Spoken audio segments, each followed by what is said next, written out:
going to do this to me. And this is why I'm here. And so everything was fine. And it was really funny because I have Sirius in my car, Sirius radio. And I always listen Okay. mostly to No Shoes Radio because it's very eclectic. And as I was leaving, it was on a Kenny Chesney song. And as soon as I put the car in reverse, my Sirius like hiccuped in the middle of the song. And the song that started playing was Alison Krauss's Ghost in This House. And I took a picture. I'm not Jesus. kidding. I took a picture and I sent it to Shelly. And I was like, so are they telling me bye or are they telling me to get away and don't come back? And I've been back. And I'll go back again because everything's fine. They don't have a problem with me once they understood what was happening and why I was doing it. Right. So, but yeah, when I realized that they were actually striking things, but you couldn't see it happening.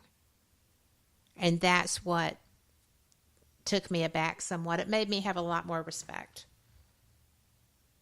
Not that Sound I like ever don't respect, but that was a different kind of moment.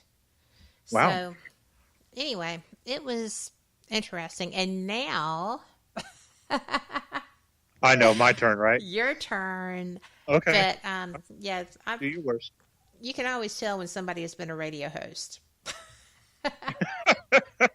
You can tell. You can tell because it always turns back on me. Frank Lee does that to me all the time when he's on here. It's so funny. But, well, I want to know more about I know how you got involved with Lloyd and how you got involved with, the Paranormal Research Society and the other things as well. But Right. what I want to know is you went to that woman's house at 18. You didn't know Hmm. the things that you know now. It got a Right. little bit more interesting, right?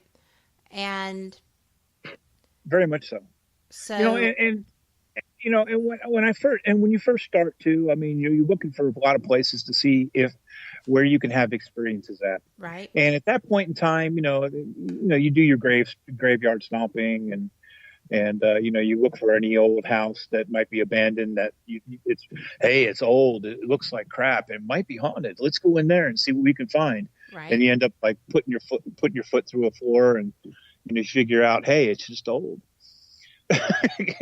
But you experiment a little bit when you're real young at this. And I've had my time in walking around in graveyards and stuff with permission. I have to say that, you with do, permission. yes, And law knew it. The law knew that I was going to be out there. How many people? What we were doing? The owners of the graveyard gave us permission, and they had my phone numbers and stuff like that. And I will say this, and I will risk all the hate email that I will get. I have no respect for anybody that breaks into a place because they yep, think it's haunted, because it was the hey, I saw it on Ghost Adventures, and Zach was here, and let's go in here and see if it's there.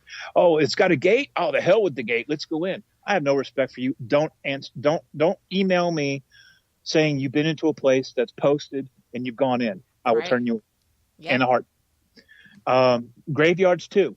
Just because a graveyard might not have a gate up, and you feel like you can walk through, that is still breaking and entering, and you can still get your butt hauled off.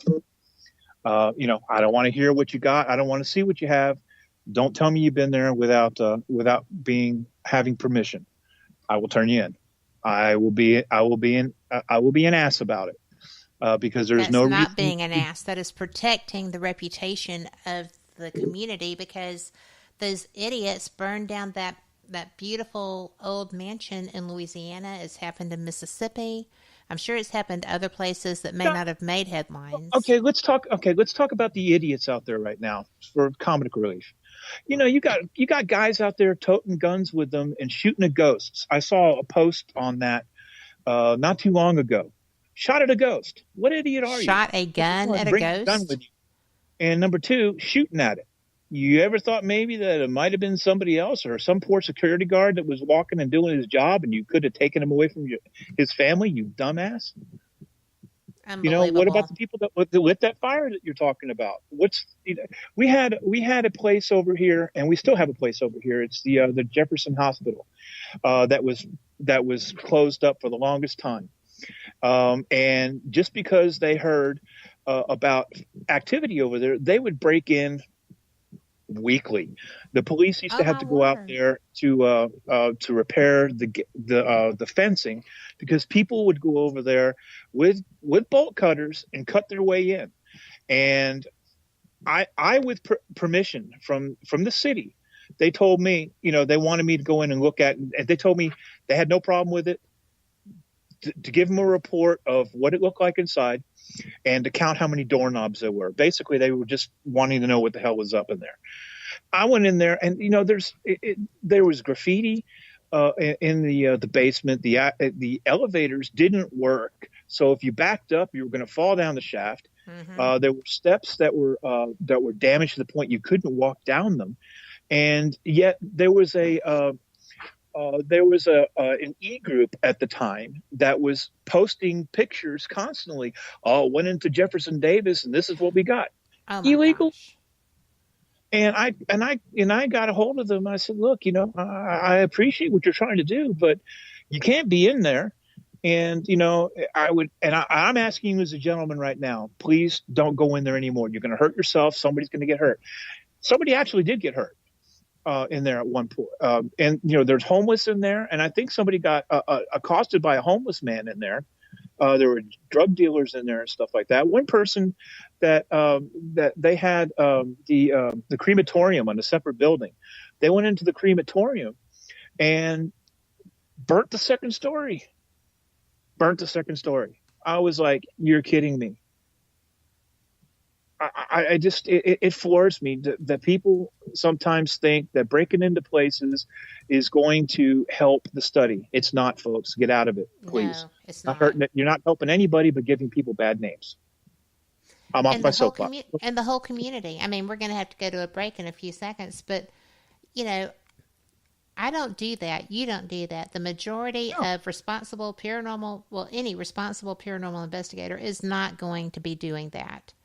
no. So, if you're doing it, what the heck?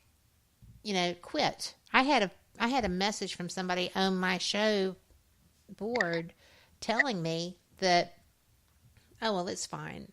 I was like, no, really, it's not. No. And quit, because I'm a peer investigator in this area too. And when I tell somebody that, I don't need to be shamed because of what you do. So, Well, it's not so much of being shamed. It's well, putting folks in. Folks are only judged by the weakest link in the yes, study. So yes, if you got a lot of boneheads out there doing bonehead things, the people that actually know what they're doing get less entry to some yes. places It because they affects think the you're a bonehead. access. Hmm. And we have to go, but we will be back. So y'all just enjoy this.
You're listening to WBHM Digital Broadcasting, the best in paranormal talk, only on Paranormal Experience Radio. Broadcasting live out of Birmingham, Alabama. And here we are back again. So now that we have really irritated the rest of those people, we're sorry, people, but, we do this a lot and we try to pay attention to it. So it is what it is. But now, we are just really excited to be joining Pete back. And are you there? Yes, I am. Yay. Yay. So, and chat says to tell you that this is a really great show. Well, thank you very much for listening. I always have a good time talking with Kat. Thank you. I have fun with you too. And let's not tell our spouses. Oh, it's okay. It's not that kind of fun. But my poor spouse is ill right now, so yeah. And he's having a dog sit. I hope he does too. He's such a great guy. But he will. It was not my cooking, for those wondering. So I am not Captain Robert McDonald, who sets fire to everything. So, sorry, Rob. But, one of the things that I wanted to talk to you about is that you've been doing this forever. You have done the parapsychology. 35 years, somewhere around there. Amazing, right? Yeah. Where does that time go? Yeah, it doesn't seem like that long, actually. So, you've done just about everything. Is there anything... Not everything, but getting close. There you go, but pretty close. What do you still want to do relative to the paranormal that you haven't done yet? We all have a bucket list. Yeah, you would have to make me think. I'm not a real big fan of going to a lot of these places. I have mixed thoughts on it. I can't see paying the money that they ask, and secondly, to me, they're not clean places. And when I say clean, there's just too much information out on these places that people think they see, thought they saw, did see. So there's no. I'm a real.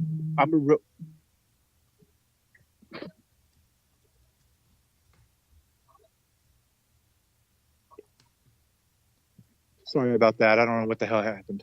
That's all right. I was talking about clean places, and there's a lot of speculation, and people go in thinking what they're supposed to see, what they're not supposed to see, and all this other stuff. To me, those places aren't investigation material. They're more like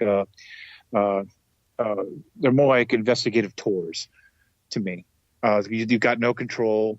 You're going with a large group. You can't.